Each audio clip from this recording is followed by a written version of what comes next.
Matryoshka. On va aborder la question de la valeur de l'imaginaire. Comment, outre la question du travail, si on va au-delà de la question du travail, comment l'imaginaire a sa valeur et comment elle peut nous permettre d'aller ailleurs, de penser autrement, de développer d'autres modèles. Et pour en parler, eh bien, j'appelle tout de suite Étienne Klein ainsi que Malek Boukherchi à venir nous rejoindre. Si vous voulez, on vous libère. Camille, vous êtes bienvenue. Ou alors vous pouvez y aller. Merci infiniment à vous. On peut la féliciter et l'applaudir. Merci. Merci beaucoup, Camille. 19 ans, Étienne Klein. Bienvenue. Bonjour Étienne, ça va? Daniel Kaplan, Fabrice Bonifay, vous connaissez-vous? Malek Boukherchi est-il là? Il arrive. Merveilleux. Il fera son entrée aussi.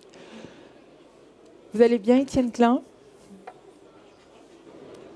Votre micro ne fonctionne pas encore. Oui, ça va. Bonsoir à toutes et à tous. Oui, ça va bien, merci. Merci de nous rejoindre pour continuer à échanger ensemble sur ce festival Génération Matryoshka qui a pour enjeu de réfléchir au devenir de nos générations futures au travers de différents dialogues qu'on a eu d'étudiants. Alors, il devait y avoir une jeune femme qui arrivait, Malek Boukherchi. Bonjour et bienvenue à vous. Merci de nous rejoindre. Alors, je dis un petit peu qui vous êtes pour ceux qui ne vous connaissent pas. Étienne Klein, vous êtes directeur de recherche au CEA, philosophe des sciences. Vous écrivez, vous pensez l'histoire et la science. Malek Boukherchi, vous êtes anthropologue, ultramarathonien de l'extrême et vous êtes aussi conteur. Alors on parle ensemble maintenant pour cette dernière table partagée sur qu'est-ce qui va compter demain pour les générations futures dans ce festival Génération Matryoshka. Qu'est-ce qui va compter demain? On identifie différentes valeurs et là on est sur un temps de réflexion sur la valeur de l'imaginaire. Alors Daniel Kaplan a commencé à nous poser, à introduire le sujet de la valeur de l'imaginaire, comment on décloisonne nos pensées, on se déplafonne d'une certaine façon au travers du sujet du travail. Mais si on continue un petit peu plus loin pour arriver à épouser notre avenir, à répondre aux enjeux et aux inquiétudes qui se posent aux jeunes générations, comme on l'entendait là, Camille Dumont de Youth for Climate ou d'autres, Flora Gebali il y a un instant, et puis on a entendu aussi hier d'autres jeunes gens qui nous expliquent ce qui les motive, ce qui fait qu'ils s'engagent, ce qui fait qu'ils ont peur de leur devenir. Eh bien nous, la question maintenant, c'est comment on peut nous aider à penser autrement. Et alors, c'était intéressant que vous nous rejoigniez, Étienne Klein, pour parler de ça, parce que, on l'a évoqué tout à l'heure, on parle en gros, même si Daniel Kaplan a nuancé le propos, mais de deux modèles de société demain, un qui serait en caricature totalement sobre, et puis décroissant, voilà, je reprends les mots même s'ils ont été remis en question à chaque fois, et puis un autre plus pro-technologique d'une certaine façon, où grâce à la science, grâce au progrès, on pourrait penser les choses autrement. Qu'est-ce que vous pensez, vous? Aujourd'hui, les jeunes générations se méfient du progrès. Est-ce que vous avez une lecture par rapport à ça? Bienvenue. Bienvenue, merci pour cette question. Écoutez, moi, c'est une question introductive. Hein. D'abord, je ne veux pas faire de prospective parce que je fais partie d'une génération qui a été anesthésiée par la chute du mur de Berlin. Et l'invasion de l'Ukraine le 24 février m'a complètement sidéré. J'y ai même pas cru au départ. Ça veut dire qu'on a vécu dans l'illusion que la guerre, en tout cas en Europe, qu'on avait trouvé des parades contre ce type de guerre, contre le cynisme politique, contre la violence brute. Et on a bien dû voir que la parenthèse pacifique qu'on a connue était en fait une simple parenthèse. Et je pense qu'il y a des leçons à en tirer. Maintenant, pour répondre à votre question de façon plus précise, je ne crois pas que les jeunes générations croient moins ou différemment des générations plus âgées. Quand vous dites qu'elles ne croient pas au progrès, en fait, le mot progrès, il a disparu des discours publics. Quand on regarde avec des logiciels l'occurrence des mots dans les discours publics, on voit que le mot progrès, qui a été un mot structurant de la modernité pendant 3 siècles, qui a même porté une majuscule pendant très longtemps, en fait, a commencé à décliner à la fin des années 1980. Il a été progressivement remplacé par un mot différent dont on pourrait penser qu'il est le synonyme, qui est le mot innovation. Et aujourd'hui, c'est le mot innovation qui l'emporte. Or, notre discours sur l'innovation, c'est un discours qui s'appuie en fait sur l'idée que le temps qui passe dégrade la situation et que l'innovation est ce qu'il faut faire pour empêcher que les choses se dégradent trop. Alors que l'idée de progrès s'appuyait sur un temps qui passe qui est complice de notre liberté, de notre volonté, donc un temps qui passe qui serait constructeur. Et donc l'innovation est un mot qui, dans sa rhétorique, ne rend pas justice à l'idée de progrès. Et on comprend facilement pourquoi. Pourquoi on a abandonné le mot progrès? C'est parce que croire au progrès, c'est finalement faire l'effort intellectuel, un effort d'imagination, de penser le futur, donc à l'avance, d'une façon qui est crédible et attractive. Crédible parce que ce n'est pas l'utopie. Il faut savoir tracer un chemin entre le présent où nous sommes et ce futur qu'on désire.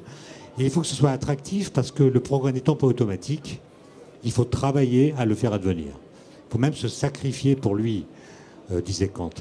Et aujourd'hui, quand un scientifique parle du futur, je ne parle pas des scientifiques qui parlent des trous noirs, du boson de Higgs, du Big Bang, vous ne parlez pas de vous voulez dire. Qui continuent à nous faire rêver. Je parle des scientifiques qui parlent du climat, de la biodiversité, de la pollution, etc. Quand ils parlent du futur, ce qu'ils disent est crédible, mais pas du tout attractif. Et du coup, l'idée même de progrès est prise en porte-à-faux et on a du mal à l'inscrire. Donc moi, j'ai beaucoup d'étudiants qui sont pris par ce qu'on appelle l'éco-anxiété, ils sont angoissés. Qu'est-ce qu'on peut leur dire? Je pense qu'il faut essayer, non pas de faire des prédictions, parce qu'elles seront certainement démenties, mais leur donner une perspective comme celle qu'on avait quand on était jeune dans ma génération. On nous parlait de l'an 2000 tous les jours. On nous expliquait comment on allait voyager, travailler, se nourrir, se distraire. Et ça donnait un sens, en tout cas, ça proposait une sorte d'horizon projectif. Oui, mais cette idée de perspective dans le temps, aujourd'hui, c'est difficile. Est comptée. On l'entendait tout à l'heure avec Camille, qui nous expliquait, lorsque Jean-Claude Trichet lui parlait, oui, mais d'ici dans 100 ans, elle disait, oui, non, mais c'est dans 10 ans. Et puis Fabrice Bonisset disait, oui, mais enfin, c'est dans 6 ans. Donc, en réalité, cette notion du temps, même si vous avez beaucoup travaillé sur le temps, et on ne sait pas vraiment s'il existe, mais il n'empêche qu'il y a quand même des perspectives qui sont difficiles à poser. Non, mais justement, comme le titre de la session, si j'ai bien compris, c'est comment construire une autre histoire. Absolument. Une autre histoire par rapport à quoi? Moi, je pense que la priorité, c'est de comprendre ce qui se passe. Qu'est-ce qui se construit? Qu'est-ce qui se détruit? Et quels sont nos leviers d'action? Donc, avant d'inventer une autre histoire, je pense que la priorité, c'est de comprendre bien ce qui se passe. Ensuite, de tenir compte de ce que nous voulons en tenant compte de ce que nous savons. Et c'est ça qui, à mon avis, permet de tracer une ligne, non pas à très long terme, parce qu'il y a trop d'aléas qui vont survenir. Et en plus, on a compris une chose, qui est que beaucoup de choses qui vont se passer vont dépendre de ce que nous allons faire. Et comme nous ne savons pas prédire ce que nous allons faire, nous ne pouvons pas dire ce qui va se passer. On peut essayer d'avancer pour faire quelque chose déjà. Oui, mais regardez, il y a 3 mois, on était dans justement une sorte de planification des mesures qu'il faudrait prendre pour régler ou s'adapter, disons, à la crise climatique. Et là, tout d'un coup, vous avez une guerre qui fait que ces priorités-là semblent mises au second rang. Et donc, c'est pour ça que j'ai dit que j'avais eu un gros choc. C'est comme si toutes nos capacités d'adaptation, nos réflexions, étaient mises de côté pour faire face à une urgence que personne n'avait vraiment vu venir. Malek Boukherchi, je rebondis sur ce que dit là Étienne Klein, sur cette façon de pouvoir écrire une autre histoire. Ce qu'il dit, c'est qu'en réalité, le problème, c'est l'inattendu. Et est-ce que vous, qui êtes donc ultramarathonien de l'extrême, qui avez pour coutume, comme moi je sors de chez moi pour aller boire un café, vous allez courir 150 km dans le désert et puis vous allez dans le Grand Nord affronter les éléments et vous mettre en péril d'une certaine façon, ou en tous les cas essayer de dépasser certaines conditions qui a priori paraîtraient communes. Est-ce que le fait d'accepter de ne pas savoir ce qui va nous arriver quand on est un aventurier est quelque chose qui peut nous aider à reprogrammer nos modèles aujourd'hui dans l'acceptation, comme si on était, alors par rapport à tout ce qui a pu être dit de si inquiétant. Le terme peut paraître maladroit, mais comme si c'était d'une certaine... On était par exemple des aventuriers du quotidien. Eh ben, là-dessus, Sandra, je suis tout à fait d'accord. Je pense qu'on peut considérer tout à chacun ici dans la salle, vous êtes tous et toutes des ultramarathoniens d'extrême, sans le savoir. Alors peut-être pas sur le plan de la pratique corporelle, mais sur le plan d'attitude, de l'état d'esprit à avoir pour pouvoir faire face à un monde qui bouge, un monde en renaissance, un monde en transformation, un monde en résurgence, un monde qui est constamment en épiphanie de mouvement. Et quand on pratique l'ultramarathon, alors pour faire bref, on est 700 dans le monde à pratiquer l'ultramarathon des extrêmes, on est capable de faire des chevauchées fantastiques de 400 km jusqu'à 2000 km aujourd'hui dans les déserts. Et pourquoi on est peu nombreux? Parce qu'on fonctionne à la boussole. Autrement dit, on est dans une aventure lacunaire. Lacunaire pour dire on est totalement déconnecté du réel. Quand je pars, ma famille, mes proches, mes amis ne savent pas où je suis. Et quand je pars, je suis dépendant de ma carte, la carte du désert. Alors vous allez dire, une carte du désert, il y a quoi? C'est tout jaune. Mais il y a les pluies. Parce qu'il y a toujours de l'eau dans les déserts. Et notre enjeu, c'est tous les 150 km de récupérer l'eau. Et après, on peut continuer à avancer. Et donc, ce qui est intéressant dans l'ultra, on est dans une éloge, je dis, des 3 I. En anthropologie sociale, on parle des 3 I, que le monde est riche d'improbabilité, d'imprévisibilité et d'incertitude généralisée. L'humanité s'est construite sur l'incertitude. Tout est incertain, tout le temps. Les gens cherchent de la certitude. Ce n'est pas de la certitude qu'il faut chercher. Il s'agit d'accueillir l'incertain.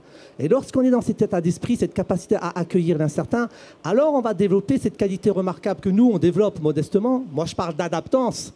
Cette capacité à s'adapter parce que ça fait sens. Parce que dans les déserts, notre destinée de vie se joue sur un geste, une intuition lucide, une décision agile qui suscite le tressaillement du destin. Notre vie peut basculer à tout moment. Alors il s'agit d'être là, de tenir et de se tenir. Et vous aussi, on attend de nous tous de tenir et de se tenir face à l'incertain, d'accueillir. Et je vais vous donner juste un exemple d'incertitude généralisée. Parce que je pense que lorsqu'on accueille l'incertain, on est capable de faire sien les propos d'un Alain, ce grand philosophe, lorsqu'il disait que le secret de l'action, c'est malgré tout d'y aller. On y va, quoi qu'il arrive, quoi qu'il advienne. Par exemple, dans la vie de tous les jours, l'incertitude la plus globale, c'est dormir, la dormition. Comme on dit chez nous, bien dormir. Beaucoup de gens dorment mal. Et beaucoup de gens, quand ils se lèvent le matin, ils ont beau dormir 7 heures, 8 heures, ce sont des naufragés du matin. Ils sont crevés. Et quand vous êtes crevé, comment vous faites pour faire face aux défis de la journée? Parce qu'on est d'abord dans un corps incarné. Il faut que le corps soit solide pour pouvoir faire face aux défis de la journée. Alors la dormition, dormir, c'est la plus grande des incertitudes. C'est la plus belle des aventures. Parce que si, la veille, chaque soir avant de vous endormir, vous vous dites « Putain, demain matin, est-ce que je vais me réveiller ?» Vous ne savez pas si vous allez vous réveiller le lendemain matin. C'est pas vous qui décidez que vous vous réveillez. C'est le corps, à un moment donné, qui, de manière organique, magique, féerique, fait que on se lève. Or, à un moment donné, la nuit, vers 2 heures, 3 heures du matin, ça dépend des cycles, vous ne savez même pas où vous êtes, sur le plan du corps, sur le plan de l'esprit. Peut-être la nuit, il y a la troupe serrée des étoiles et la cohorte des anges musiciens qui viennent vous visiter. Vous n'en savez rien, et le lendemain, on se réveille. C'est magique. Mais si la veille, vous vous dites, c'est trop dangereux de dormir, c'est incertain, c'est compliqué, j'y vais pas, eh ben on arrête. Or, vous y allez tout le temps. L'incertitude, elle est présente dans des petites choses du quotidien. On pourrait démultiplier. Le couple. Lisez les sociologues de la famille, on arrête. Tous les 5 ans, 7 ans, ça casse apparemment dans les sociétés modernes. Et malgré tout, vous voulez trouver votre âme sœur ou la sœur d'âme et on y va. Alors maintenant, on est rentré dans une logique de polygame lent successif. Parce qu'aujourd'hui, on est des polygames lents en Occident. Tous les 4 ans, vous changez de partenaire. C'est de la polygamie. Mais en chronologique, c'est pas en même temps. Si on veut faire des allusions politiques, c'est après. Mais le couple, c'est une incertitude également, généralisée. On pourrait démultiplier la plus belle des incertitudes. Dans la salle, est-ce que j'ai des pères et des mères? Levez la main. C'est pas la plus grande incertitude des enfants? Et donc Étienne, quand il évoque, effectivement, il enseigne devant des étudiants qui sont bien sûr notre jeunesse, notre espérance, notre envie, hein, cette capacité à se projeter. Mais l'enfant, pour le père et pour une mère, c'est pas sa plus grande incertitude. Si vous aimez vos enfants, qu'ils aient 5 ans, 20 ans, 30 ans, 50 ans, vous ferez tout pour être à leur côté. Et vous ne savez pas comment ils vont évoluer. Voilà la plus grande incertitude. Après, les événements géopolitiques, c'est encore autre chose. Je ne suis pas géopoliticien, mais je pense sur le plan du quotidien, il y a cette attitude, cette capacité à faire face, à tenir, à se tenir. Et c'est un état d'esprit. Et lorsqu'on a un état d'esprit extrêmement combatif, joyeux, un optimisme lucide, pas béat, un optimisme lucide, ce qui m'anime, c'est le discernement, la clairvoyance, la clairvision, cette capacité à distinguer le bien du mal, le vrai du faux, l'absolu du contingent, l'essentiel de l'accessoire. Je crois que ça manque de discernement dans nos sociétés modernes. Je sais que j'ai écouté à un moment donné une interview d'Étienne Klein qui parlait de nuance. J'aime beaucoup ce mot-là. Et je crois qu'avec de la nuance, du discernement, eh ben on est capable tout simplement d'être là et peut-être d'avoir en tête ce que nous, les ultramarathoniens, on a en garde. Et on garde toujours en mémoire, on a un adage qui dit « C'est 3 balises qui exhortent notre chemin. Au début, n'aie crainte, au milieu, tiens bon, et à la fin, continue d'avancer. » Malek, c'était juste une question et derrière c'est un cadeau. Merci Malek. On entend bien donc la posture d'une certaine façon qu'on pourrait adopter.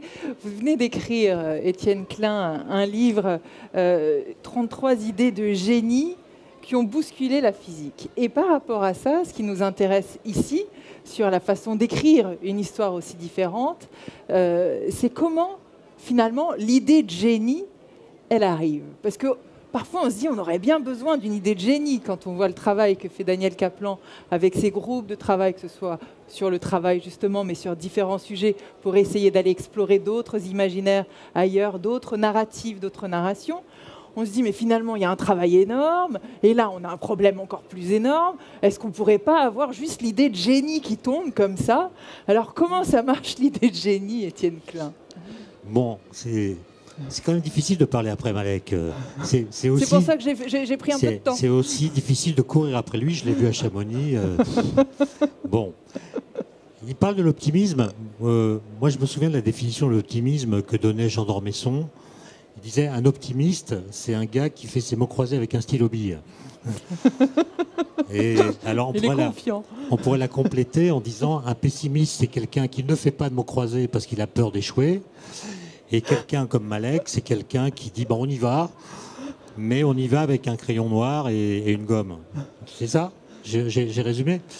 Bon, alors, en effet, avec un ancien étudiant qui s'appelle Gauthier de Pambourg, on a sélectionné 33 textes écrits par des physiciens ou des physiciennes entre Galilée et le début du XXIe siècle.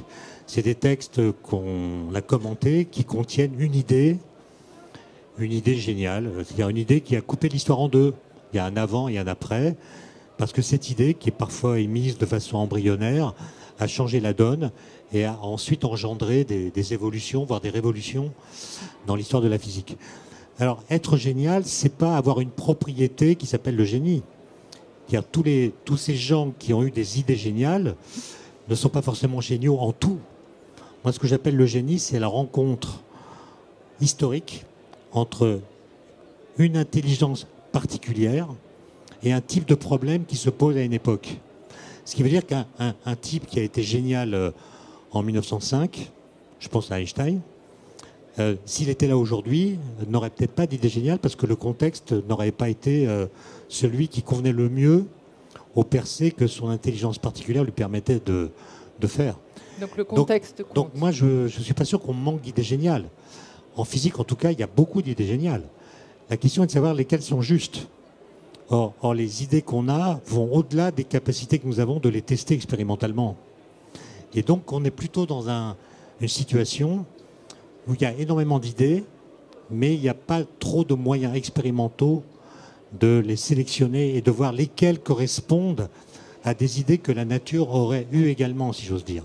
Pourquoi? Je ne comprends pas. Parce qu'en fait, on a des idées sur ce qui s'est passé avant le mur de Planck, on a des idées sur ce qui se passe à très haute énergie, grâce à des théories qui sont à l'ébauche, mais on n'a pas les moyens de réaliser des collisions de particules avec des énergies aussi élevées. Donc on n'a pas de résultats expérimentaux qui permettraient de vérifier si ce que permettent de prédire ces idées est effectivement réalisé dans la nature. Donc on est plutôt en train de faire des conjectures sans pouvoir vérifier qu'elles correspondent à des théories expérimentalement vérifiables. Daniel Kaplan, par rapport à ce qu'explique là Étienne Klein, ça vous fait réagir? Alors, je voulais d'abord réagir peut-être à votre question. en tout cas... Le côté de la baguette magique, tout ça la là baguette magique, l'idée. Oui. Alors, pas sur la question scientifique ou sur laquelle je ne m'avancerai pas, mais où on sent bien que sur il y a l'idée cette d'avoir... tentation qui est... Bon, c'est quand même difficile, on sent bien qu'il va falloir changer, on ne sait pas trop comment. Ce serait bien si on pouvait consommer l'idée, là, elle arrive, hop, on n'a plus qu'à faire. Puis on n'en quoi. parle plus. Et puis Ouais. on n'en parle plus. Ouais. C'est bon. Et ça, c'est sûr que cette ressource, vous l'aurez pas. Alors, j'étais très intéressé, évidemment, par ce que disait Malek, Malek. mais en particulier, vous parliez des 3 I, que je connaissais théoriquement, mais dans le monde de la prospective, qui n'est pas le monde de la prévision, attention. Hein, Si vous voulez faire le distinguo, peut-être pour ouais, la salle, bah, qu'on comprenne très simplement. En gros, qu'est-ce que c'est que le futur? C'est un endroit imaginaire. Le futur, ça n'existe pas. Hein. Le futur, c'est un endroit imaginaire dans lequel on se rend pour essayer d'en ramener des ressources grâce à un travail d'imagination pour aujourd'hui, pour faire des choses aujourd'hui. Tout prospectiviste qui se respecte va commencer par vous dire une chose, la prospective n'est pas de la prévision. En France, en tout cas, il va faire attention à ça. La prospective, c'est un voyage de préférence collectif dans cet endroit imaginaire pour notamment se poser des questions du possible, du souhaitable, des alternatives, pour débattre sur ces questions-là, donc débattre de perspectives, et en ramener un certain nombre de ressources pour le présent, qui ne nécessitent pas forcément qu'on soit tombé d'accord, d'ailleurs, sur ce futur-là, qui nécessite qu'on soit tombé d'accord sur le fait que c'était un endroit où on pouvait coexister, y compris avec nos différences, ce qui est quand même un point important. Et moi, j'insiste vraiment beaucoup sur cette idée que ce dont on a besoin aujourd'hui, c'est pas de l'idée géniale, c'est pas du récit qui va nous emmener, c'est de la capacité à faire, à les uns, les unes, les autres, à recommencer à nous projeter et à aller dans ces endroits imaginaires, de préférence à s'y retrouver à beaucoup, à s'engueuler dedans, mais s'engueuler sur le futur, comme on sait que c'est imaginaire, comme on sait que personne n'a raison. C'est beaucoup plus facile et beaucoup plus pacifique que s'engueuler sur le passé, voyez-le aujourd'hui. Hein, et c'est même plus facile et plus positif que s'engueuler sur le présent. Quand on anime des groupes, nous, on a appris une chose, c'est qu'il ne fallait pas chercher à les faire tomber d'accord sur le présent. À nouveau, je ne suis pas dans le champ scientifique hein, ici. Je suis dans le champ de la description de la situation d'une société, de la situation d'une entreprise, de la situation d'un collectif. On ne peut jamais être d'accord sur le présent. Mais on peut être d'accord pour ne pas être d'accord sur le futur et y passer un excellent moment à partir duquel on va trouver des ressources pour l'action. Mais et Daniel si déjà Kaplan, chacun on s'engage sur l'action grâce à ça, on peut faire. Alors oui, Mais je termine mais juste sur un petit... Le parallèle que j'avais commencé à faire avec les 3 I. Oui. En prospective, il y a un groupe qui s'appelle l'Institut des temps post-normaux, qui fait l'hypothèse que l'idée d'une normalité, c'est-à-dire un temps, il y a des crises, mais un jour ou l'autre, on va revenir à un temps normal, que c'est fini. Et ils ont 4 C, j'ai oublié le 4e, mais qui sont assez proches. C'est chaos, complexité, contradiction. Ils disent, et puis le 4e C, inventez votre C à vous. Vous avez des idées? Voilà, ce sont les caractéristiques de la période d'aujourd'hui qu'il faut prendre en compte. Et je retrouvais quelque chose d'assez proche. Alors justement, ça me fait rebondir sur l'idée de se projeter. On a bien entendu au travers du témoignage tout à l'heure de la jeune femme de Youth for Climate, la façon dont elle décrivait le devenir était dans cette impossibilité totale d'arriver à se projeter. Et c'est peut-être ça qui caractérise aussi la génération aujourd'hui, c'est-à-dire cette incapacité d'accepter de recréer des imaginaires en ayant l'impression que c'est pas réaliste. C'est du déni, c'est le mot qu'elle a employé. Elle imagine un mouvement. Au quotidien, elle imagine un mouvement, elle imagine des formes d'action. Elle fait ces formes d'action. J'ai entendu d'autres intervenantes de Youth for Climate raconter comment elles y pensaient, comment elles réfléchissaient, comment elles analysaient le type d'action de désobéissance civile, c'est-à-dire des actions sur lesquelles de temps en temps elles prennent des risques judiciaires. Et c'est extraordinairement intéressant. Et il y a un travail de projection de ce type-là. Comment je vais faire bouger ma société, les esprits, le monde politique, etc. Déjà, c'est pas mal. Et donc, déjà, c'est pas quelqu'un qui se projette pas. C'est quelqu'un qui ne se projette pas sur un récit général du futur, oui, mais c'est quelqu'un qui se projette dans l'action quand même. Donc, faisons attention quand même à cette idée-là. Ce qu'elle n'accepte pas, c'est qu'on lui dise « Non, mais en fait, tu vois, ça va arriver, on va trouver un progrès technique, on va stocker le carbone, et puis ça va bien se passer, on va rien avoir à changer. » Elle ne l'accepte pas, et je pense qu'elle a profondément raison de ne pas l'accepter. Ensuite, elle a, comme nous tous et toutes, cette difficulté qui est « Oui, mais alors à quoi ça ressemblerait cette société dans laquelle on serait descendu d'un métabolisme à 11 tonnes par personne à un métabolisme énergétique à 2 tonnes par personne ?» C'est divisé par 5, c'est profondément différent, c'est qualitativement différent. Est-ce qu'on sait se raconter cette histoire? Moi, pas plus qu'un autre. Est-ce qu'on peut explorer, grâce à nos 3I ou nos 4C, d'autres formes d'histoire? À notre alphabet, on peut dire. Est-ce qu'on peut d'ailleurs aller les chercher, y compris avec l'aide d'autres cultures? Parce qu'une des difficultés intéressantes qu'on a, c'est que jusqu'ici, il y avait un monopole occidental du futur. D'ailleurs, cette relation au temps, cette idée du futur, cette idée du progrès, c'est une idée profondément occidentale. Le monopole occidental de la production d'idées considérées comme universelles, c'est terminé. Donc en plus, il va falloir qu'on aille le chercher avec d'autres cultures. Mais est-ce que toutes ces ressources-là peuvent nous aider petit à petit à construire nos visions à nous, sur lesquelles on s'engueulera les uns les autres, mais dans cet endroit imaginaire qui s'appelle le futur? C'est ça qu'on peut construire. Et là, je pense qu'on peut la retrouver. Sur cette notion de futur, Étienne Klein, je vous donne la parole avant de la donner à Malek pour ne pas refaire la même chose que tout à l'heure. Sur cette notion de futur, quand on s'est vu au moment du premier confinement, juste après, vous disiez, en gros, on visait avant l'an 2000, pendant nos jeunesses. Depuis l'an 2000, on n'arrivait plus à trouver de cap. S'il y a eu un effet positif à cette pandémie, c'est qu'à un moment, on a recommencé à formuler le monde d'après, alors qu'on n'avait plus cette idée d'un monde d'après. Aujourd'hui, on est encore de nouveau bousculé, mais ce rapport au futur, vous, aujourd'hui, vous le voyez comment? Alors, en effet, disons dans les 3 dernières décades du XXe siècle, ou décennies plutôt, l'an 2000 servait d'horizon projectif. En fait, c'est un peu comme quand on escalade une montagne. Quand on est dans la phase d'ascension, on est complètement tendu vers l'objectif, qui est le sommet. On atteint le sommet, on a une joie de quelques secondes, et après, il faut redescendre. Et la redescente fait mal aux genoux, elle est toujours vécue comme assez douloureuse, d'autant plus qu'elle nous éloigne de l'objectif qu'on s'était fixé. Et je pense que le passage de l'an 2000 a enclenché une pente descendante au cours de laquelle on a eu du mal à se donner un autre horizon projectif. On ne parle pas de 2100, de 3000, c'est trop loin. Et donc, on vit dans une sorte de présentisme. Et avant le Covid, il est vrai qu'on donnait beaucoup la parole aux collapsologues, aux gens qui prédisaient, sinon la fin du monde, du moins la fin d'un mode de vie avec des effondrements des richesses, du mode de vie, etc. Et pendant le premier confinement, si vous vous souvenez, alors qu'on était dans la catastrophe, on était dans l'urgence, beaucoup de personnes, des think tanks, se sont mis à réfléchir à ce qu'on appelait le monde de demain, comme s'il fallait être pris par l'urgence pour se donner le temps de réfléchir au futur, qui auparavant était laissé en jachère intellectuelle, en lévitation. On était pris dans une sorte de présentisme effréné, et la pensée du futur s'est développée de façon très intense pendant cette phase. Et puis ensuite, il y a eu une sorte d'enlisement, et aujourd'hui, le monde de demain est à nouveau laissé en déshérence. Et je pense que pour les générations, c'est en effet anxiogène. Et la responsabilité d'une génération comme la mienne, plus ancienne, c'est d'essayer de faire comme vous le dites, c'est-à-dire de non pas faire de la prédiction, mais donner aux jeunes générations une perspective qui leur permette de formuler des projets pour eux-mêmes et pour la société qui aient du sens pour eux.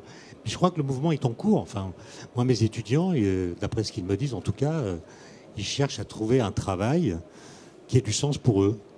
Alors évidemment, c'est une notion très subjective, mais c'était une préoccupation nouvelle qui existait de façon beaucoup moins intense dans les générations d'avant.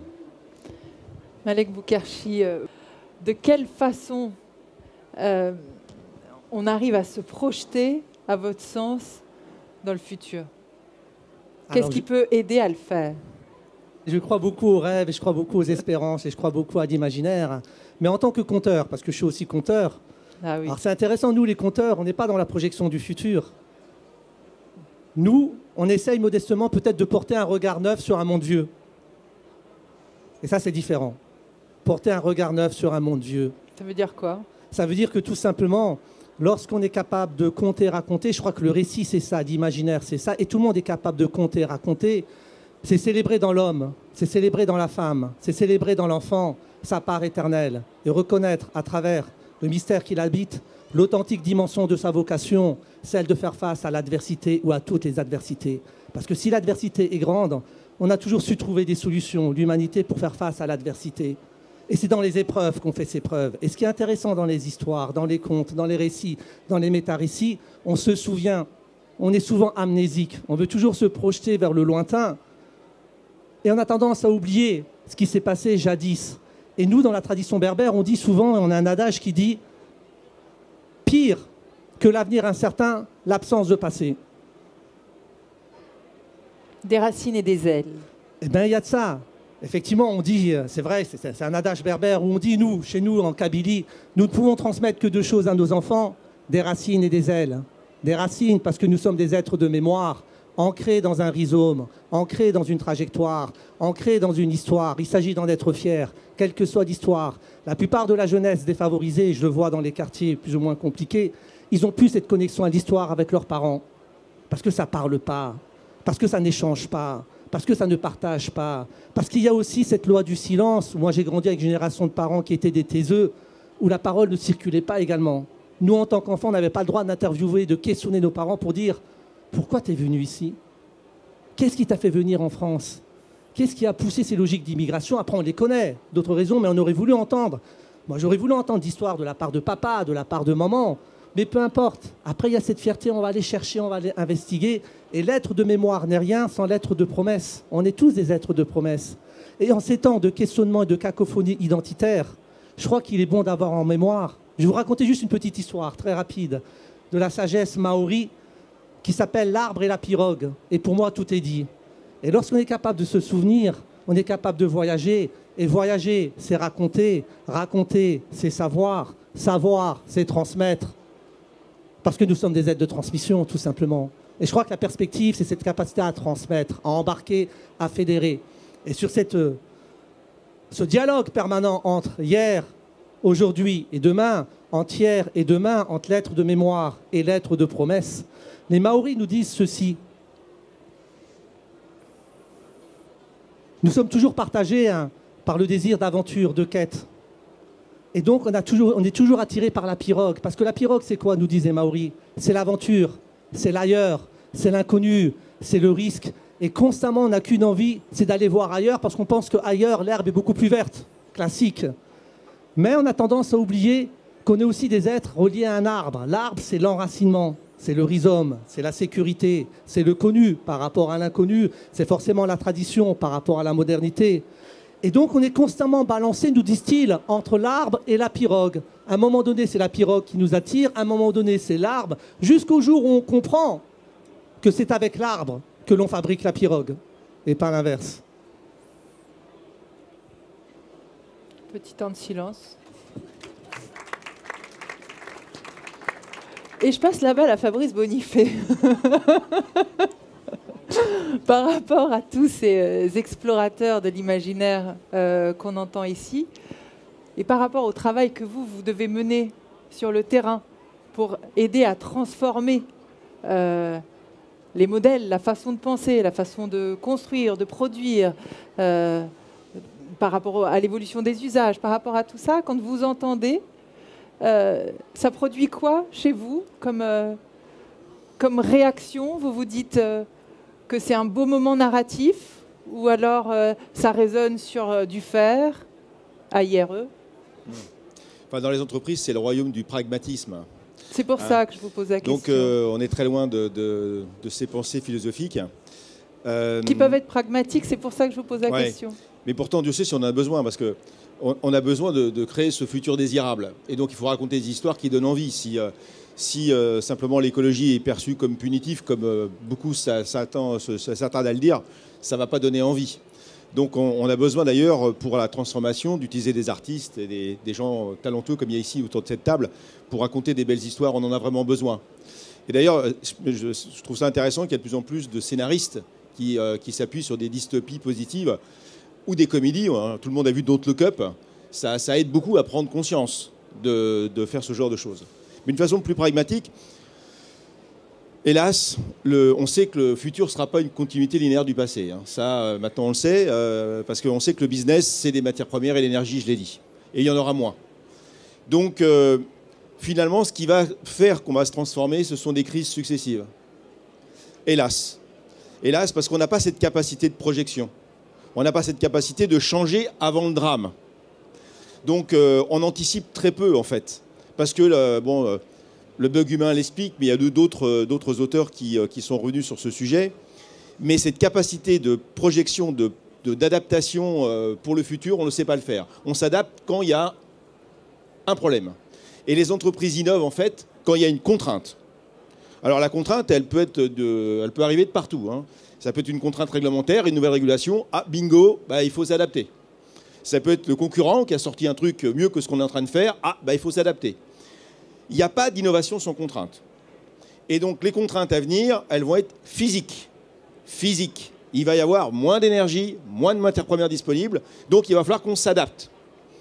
Et la bonne nouvelle dans cette histoire, c'est que ceux qui vont être malheureux, c'est ceux qui vont pouvoir faire des comparaisons.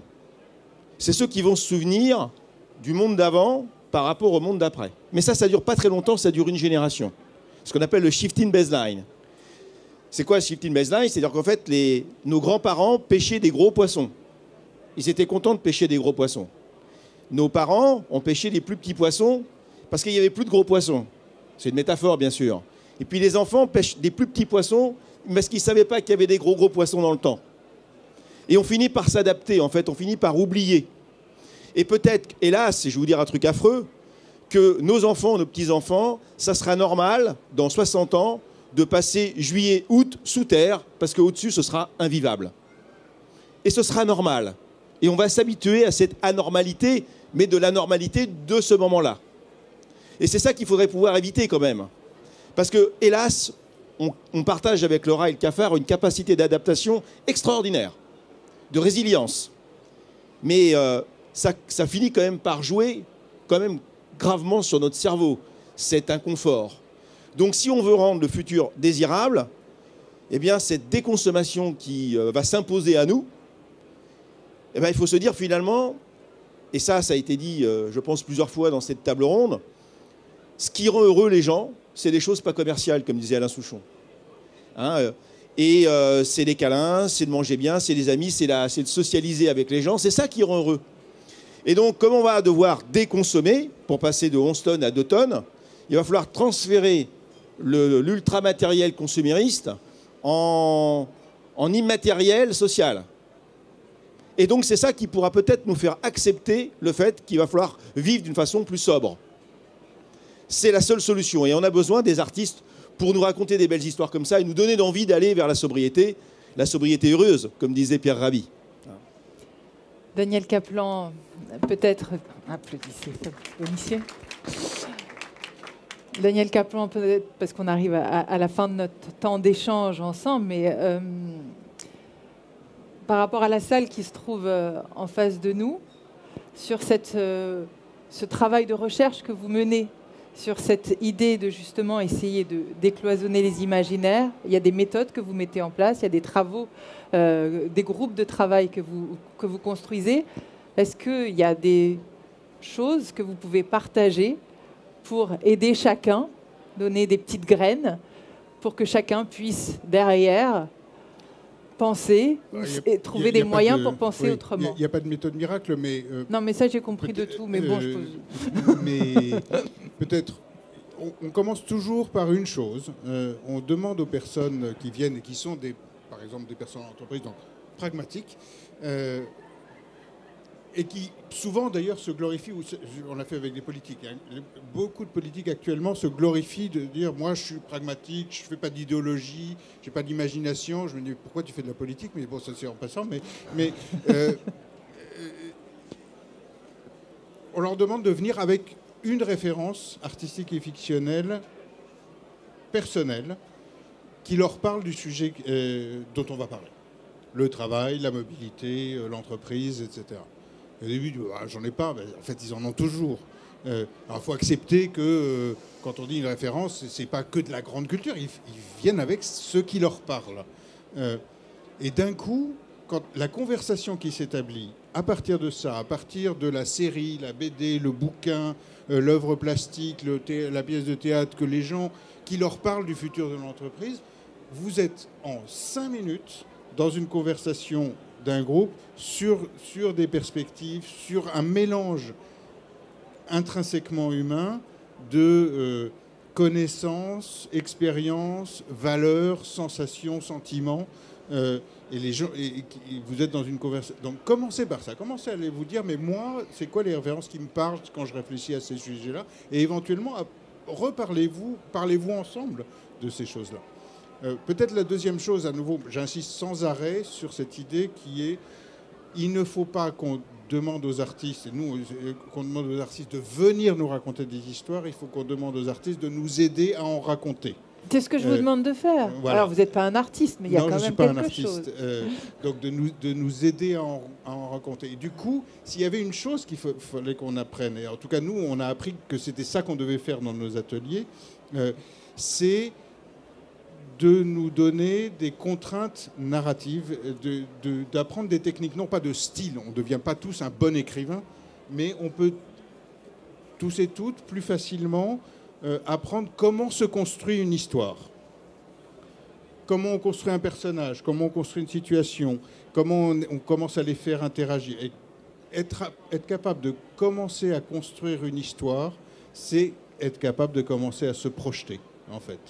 Et la meilleure idée à ce moment-là, c'est qu'on se projette soi dans cette histoire. Tu racontes un futur, tu fais quoi dans ce futur, toi?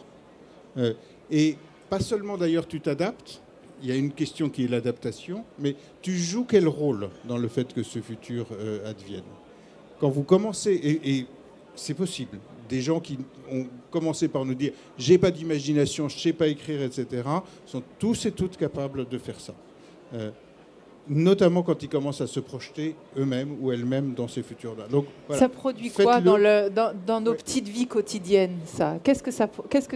Outre le fait d'avoir réussi à pousser un petit curseur, qu'est-ce que ça a comme effet, comme battement d'aile du papillon? Il se passe quoi? Il y a une différence entre le futur me tombe sur la gueule, on verra bien ce qui se passe, et je me perçois comme étant capable d'agir sur le futur. Alors le futur, c'est pas d'agir sur je vais changer toute la société. C'est est-ce que je peux... C'est une capacité au sens vraiment pour moi Amartya Sen, c'est-à-dire est-ce que je peux concevoir de pouvoir faire changer des choses dans ma situation et dans mon environnement, et est-ce que je peux commencer à me mettre sur le chemin dans lequel j'essaye de faire que ça marche? Je ne peux pas savoir si ça va réussir. Mais si déjà j'ai cette capacité de me projeter en disant je pense que ceci pourrait être, et j'imagine les 2 premiers pas pour faire en sorte que ceci soit, je pense que fondamentalement votre situation dans la société et votre perception des temps difficiles à venir change considérablement par rapport à l'idée on verra bien, de toute façon ça va me tomber dessus, de toute façon je suis trop petit et de toute façon j'ai pas d'imagination. Et en fait c'est pas vrai. Vous avez de l'imagination parce qu'on fonctionne tout le temps comme ça. Et l'anthropologue le dirait mieux que moi. On va y revenir, Étienne Klein, pour revenir à finalement le sens même de cette table et l'enjeu même de Génération Matrioshka, de ce qu'on tente de transmettre aux générations futures sur comment les aider et nous aider chacun à écrire une histoire autrement. Vous, de votre lecture, qu'est-ce que vous donneriez comme conclusion à ce temps d'échange de ce que vous portez, après tout Je citerai Bergson qui disait que l'idée de futur est plus féconde que le futur lui-même. Ça rejoint un peu ce que vous dites, c'est-à-dire qu'il faut se donner l'idée du futur. La question de savoir si le futur existe ou pas est une question ouverte. Quand vous tracez l'axe du temps, vous avez l'instant présent qui est l'instant T. Est-ce que les instants qui suivent, qui sont ceux du futur, existent déjà quelque part ailleurs que là où vous êtes, ou est-ce qu'ils n'existent pas du tout? Ça, c'est une question dont on pourrait débattre longtemps. Et moi, je pense que notre responsabilité, c'est de trouver un moyen de concilier l'idée que le futur n'existe pas avec l'idée qu'il est déterminé. ce qu'on appelle l'univers bloc en théorie de la relativité, avec l'idée que le futur est déjà complètement écrit. Ça, c'est la première façon de la comprendre, et qui fait concurrence à l'idée que le futur, à l'heure où on parle, c'est encore le néant. Et il deviendra présent quand on sera arrivé jusqu'à lui. C'est de combiner les deux, et de dire, premièrement, qu'il y aura un futur, et donc ne pas céder aux thèses collapsologiques qui nous promettent une fin du monde imminente. Il y aura un futur, premièrement, et de prendre du présentisme l'idée que le futur n'est pas complètement déterminé.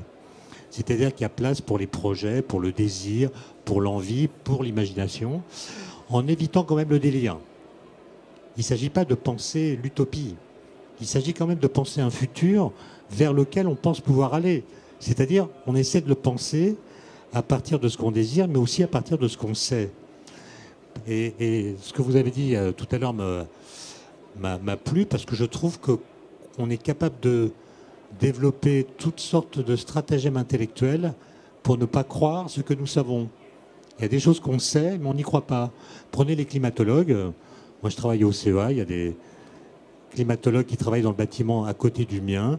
J'en connais beaucoup. Et en gros, ils disent la même chose depuis 30 ans. Ils précisent leur discours. Ils améliorent leurs analyses, leurs calculs, leurs simulations. Mais le gros du message est le même depuis 40 ans. Et regardez le temps qu'il a fallu pour les prendre au sérieux et abandonner les arguments de ceux qui laissaient entendre qu'il y avait des doutes, que ce n'était pas certain, que c'était des propos alimentés par je ne sais quel lobby, etc. Là, aujourd'hui, il semblerait qu'on ait compris la leçon, mais quel temps il a fallu, quoi. Malek Boukherchi, pour terminer tout ce qui vient d'être dit, on entendait au travers de ce qu'il disait Daniel Kaplan l'idée du chemin, d'une certaine façon, et au travers de ce que dit Étienne, c'est aussi de ça dont il est question. Quand, oui, le futur existe, mais en même temps, on peut agir sur son devenir, on est en chemin. Cette idée du chemin, et on va terminer sur votre vision à vous, de marcheur en chemin, comment vous abordez pas à pas le cheminement vers cet imaginaire, vers cet ailleurs, vers ce qu'on se fixe comme cap, en tous les cas. Déjà juste peut-être revenir modestement sur les notions de temporalité. Et c'est intéressant parce que nous, les ultramarathoniens, on raisonne aussi sur le plan de la temporalité, sur l'espace et le temps. Alors il y a une grande différence entre les marathoniens, les ultra-trailers et les ultramarathoniens d'extrême. Les marathoniens et les ultra-trailers, ils sont dans le chronomètre. Ils courent toujours derrière un temps. Ils sont souvent obnubilés par le temps et ils traversent le temps. Et la première question qu'on va leur poser quand il faut une course, combien ?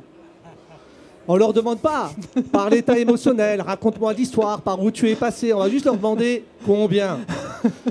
Donc ils sont dans un temps déterminé, ils sont dans un temps régulier, ils sont dans la prévision, si je veux revenir avec les propos qui ont été tenus par Daniel.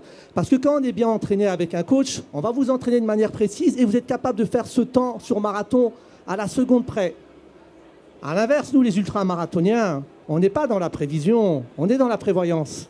On est dans le temps indéterminé. On est dans un temps stochastique, on est dans un temps irrégulier, où rien ne se passe comme prévu. On traverse l'espace. Et que peut-être aujourd'hui, l'enjeu, ce n'est pas de raisonner en termes de temps, c'est de raisonner en termes d'espace. Et l'espace, c'est le chemin. Ce qui compte, ce n'est pas forcément le point A ou le point B. Ce qui compte, et c'est ce qu'on dit nous, les compteurs, entre le néant des origines et l'abîme de la destination, il y a un espace qui s'appelle vivre, maintenant. Et on a tendance à oublier le vivre maintenant à force de faire trop de projections, à force d'aller trop vers l'ailleurs, alors qu'il y a un temps qui est là maintenant. Maintenant, comment on fait face à ce maintenant? Peut-être juste une histoire. Moi, je crois beaucoup à la force des histoires et je raisonne en histoire parce qu'elles ont le mérite de traduire l'essentiel inaperçu, de traduire le réel ou l'invisible. Et comme quoi les histoires, encore une fois, nous structurent. Il suffit juste de savoir aller les piocher, de les prendre, de les comprendre, pour pouvoir modeler l'argile des mots dans ses pleins et déliés et faire advenir le juste, le beau et le digne. Et on recherche tous de la justesse, de la beauté et de la dignité. Et que peut-être notre jeunesse est en quête de ces trois éléments, de ces ingrédients structurels. Et que peut-être pour faire face au monde indéterminé, faire face à ces incertitudes, faire face à ces questionnements, moi je garde en mémoire, il y a une très belle histoire de la tradition du 14e, 15e siècle. On est à l'époque de Miyamoto Mizushi, qui est le plus grand samouraï qui existait, en tout cas au Japon, 1584-1645. C'est la période de D'Artagnan, si vous voulez. Il a perdu aucun de ses combats et il a eu plein de disciples. Des gens qui ont suivi la voie du samouraï, cette capacité, cette voie droite pour pouvoir faire face. Et l'histoire nous dit qu'un de ses disciples, bien des années après, 2 générations après, Lu Chen, est devenu le plus grand samouraï à l'époque du Japon. Fils de samouraï, arrière-petit-fils de samouraï, et il a gagné tous ses combats. Et il est fier, et il est heureux. Et hélas, il commence à perdre l'humour, il commence à perdre la légèreté, il commence à perdre la simplicité. L'orgueil est en train de le tuer progressivement parce qu'il se place au-dessus des gens. Et sa mère est déçue du comportement de son fils. Elle ne comprend pas. En tant que samouraï, il est là pour respecter la tradition et la modernité. Et comme il est devenu pratiquement invincible, il se place au-dessus des gens. Alors sa mère a une astuce. Elle va voir son fils, elle est au crépuscule de sa vie, et elle lui dit, mon fils, je vais bientôt partir. Il faudra aller honorer l'ermite de la montagne.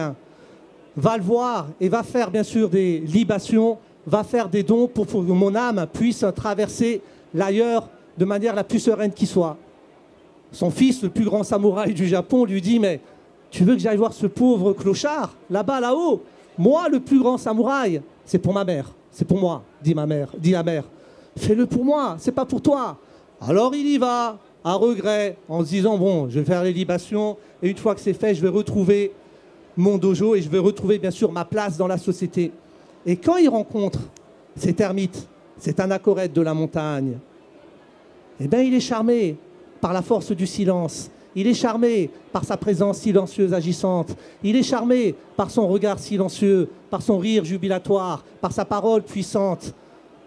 Et il reste 2 jours, 5 jours, 7 jours. Et à la fin, l'ermite lui dit, maintenant tu as compris, si tu veux retrouver la voie droite, va gravir la montagne rouge et là-haut te sera révélé les moyens pour faire face à un monde compliqué. Alors, il décide d'aller à la montagne rouge et il traverse la forêt épaisse et il laisse sa force inégalable. Il franchit le fleuve impétueux et il laisse son énergie inépuisable. Et il gravit la montagne rouge et il laisse sa rudesse ineffable. Là-haut, sur la montagne, balayée par les vents, il n'y a rien. Et il ne comprend pas. Il y a juste des pierres balayées par le vent. Et il se dit, mais pourquoi je suis venu là? Toutes ces épreuves pour ça. Donc il traverse le monticule, cette montagne là-haut, et à un moment donné, il voit une fleur qui pousse au milieu du néant. Cette force de vie qui nargue la mort. Une fleur. Et donc il s'approche de la fleur et il se rappelle des propos de l'anachorète, de l'ermite de la montagne qui lui disait, c'est sans nul doute le monde des fleurs qui manifeste le mieux la beauté ici-bas sur terre. Terriblement précaire, infiniment désirable, monde du souffle passant, le bruissement et la force toujours présente. Alors il regarde la fleur, et en regardant la fleur, lorsqu'il s'agenouille, il comprend, de par sa tige haute, sa vulnérabilité, de par ses pétales douces, la douceur, et de par sa danse aérienne, la légèreté. Fort de ces 3 armes, vulnérabilité, légèreté, douceur, il est prêt à faire face au monde qui vient. Merci. Merci infiniment Malek Boukherchi, merci à vous Fabrice Bonifay, merci Daniel Kaplan, merci beaucoup Étienne Klein, merci d'avoir ouvert nos imaginaires décloisonnés. Dans un instant, il y a une table chantée. L'avenir, c'est plus marrant en chantant. C'est animé par Sophie Delassin. Il y a la grande Sophie. Il y a Clou. Il y a Maud Lubeck qui vont venir nous permettre de chanter la transmission aussi. Et demain, on se retrouvera à 14h pour la valeur d'un autre monde. On parlera numérique, on parlera métavers. Il y aura aussi tout un temps d'échange sur la valeur de la planète, combien ça coûte, la valeur du vivant. Alors j'espère que vous allez nous accompagner dans tout ce beau voyage, sans oublier tous les ateliers. Merci à vous et puis à tout à l'heure. À bientôt. Au plaisir. Au revoir. Au revoir. Matrioche.